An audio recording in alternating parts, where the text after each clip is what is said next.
Hey everyone, हमने previous lecture में देख चुका है कि हमें जब बहुपद पहचाननी हो तो क्या करना चाहिए। बहुपद पहचानने के लिए हमें सबसे पहले टर्म पहचानना पड़ेगा कि हाँ हमारे दिए गए बहुपद में कितने टर्म हैं।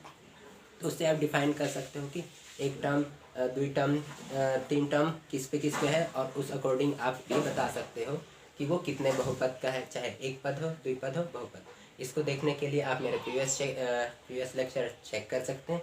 यहाँ हम आज देखेंगे कि एक्चुअल में ये जो हमारे पास बहुपद हैं ये कितने कितने पद के हैं। तो पद पहचानने के लिए टर्म समझना है, और टर्म क्या होता है हमारा, वेरिएबल इनटू कांस्टेंट। अब ये दोनों आपके साथ मल्टीप्लाई में दिख जाए तो उसको हम कहते हैं टर्म। तो इस अकॉर्डिंग हमें पता है कि एक टर्म में हमारा एक पद होता है, दो टर्म अगर हमारे पास है तो वो द्विपद होता है। चलिए देखते हैं कि हमारे पास कितने कितने पद हैं। सबसे पहले देखेंगे पहला वाला। तो पहला वाला हमारे पास है एक टर्म है, तो ये हमारा होगा एक पद। और हमारे पास दूसरे क्वेश्चन में है एक, और ये हो जाएगा दो पद, तो ये हमारा हो जाएगा द्विपद। तीसरे में देखेंगे तो हमारे पास है एक टर्म, दो टर्म, और ये हमारा तीन टर्म। टोटल तीन टर्म है, तो ये हमारा हो जाएगा त्रिपद।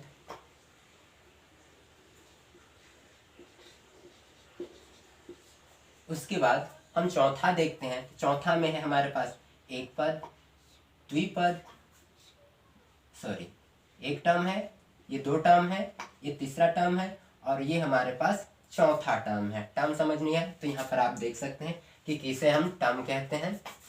तो हमारे पास है पहला टर्म, दूसरा टर्म, तीसरा टर्म, और ये चौथा। तो ये हो जाएगा हमारा चतुष्पद।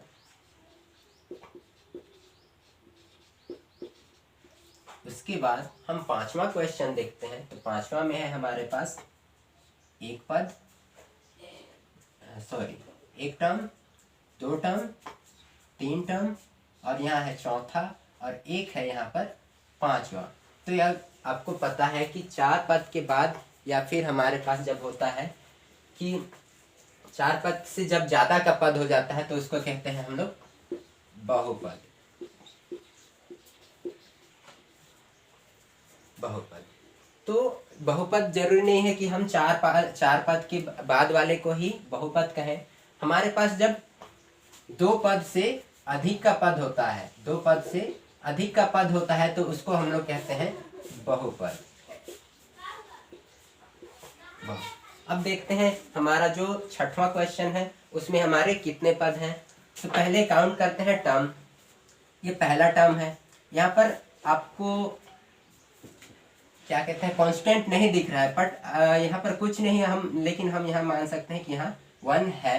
तो यहाँ पर हमारे पास है कांस्टेंट और वेरिएबल का मल्टीप्लाई है हमारे पास। तो ये हमारा हो जाएगा टर्म।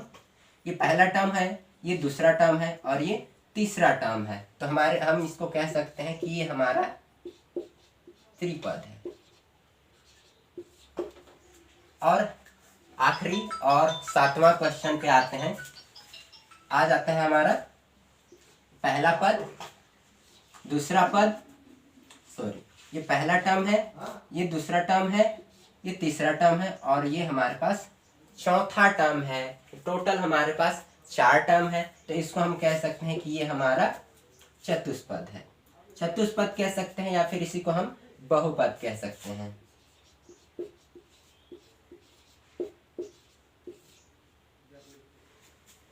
तो फ्रेंड्स, अगर इससे आपको कोई अच्छी जानकारी मिली हो तो हमारे चैनल पे आप और भी वीडियोस अपलोड हैं, उनको आप विजिट कर सकते हैं। यह भी हमारा तीसरा लेक्चर था, थर्ड लेक्चर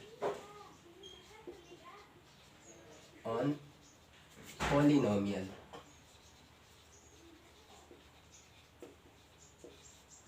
तो इससे पहले दो लेक्चर अपलोड हो चुके हैं, उसको आप चेकआउट कर सकते हैं।